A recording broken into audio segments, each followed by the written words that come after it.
Hi, I'm John Hersey. And I'm Beverly Belluri, and we're with John Hersey International. And we have tip number 12, which is to get really clear on what your strengths are.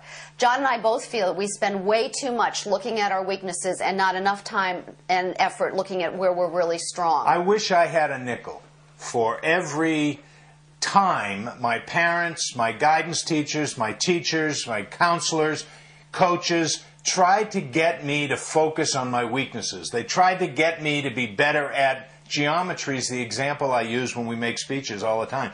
I got news for you. There is no amount of me trying to get good at geometry that's ever going to make me good at geometry, because frankly I'm not that interested in it.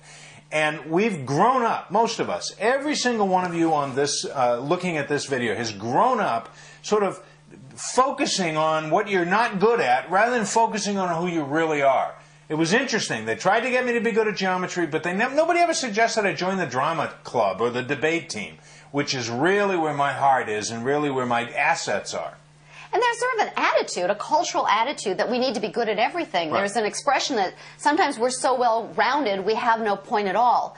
Well, our feeling is that you need to point. And we have something called the I am statement, which is 3 adjectives that describe who you are. Now, it's not that easy. We have done seminars on this, 3-4 hours, where people really look at their I am statement and they get positive feedback or negative feedback from people they really trust. In my case, my I am statement is I am fun, fast-paced, and focused.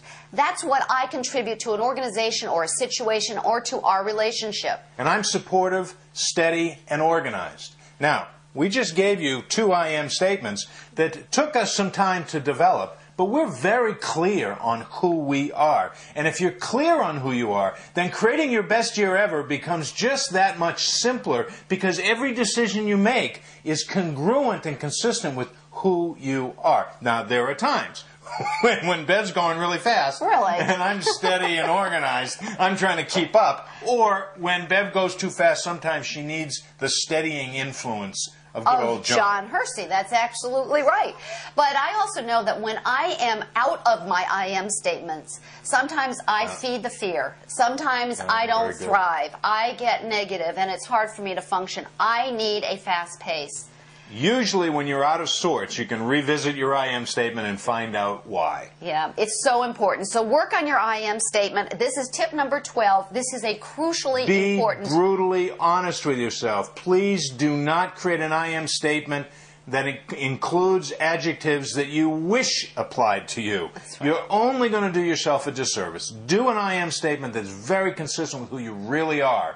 And then you can learn to dance in the rain. Exactly. Bye now.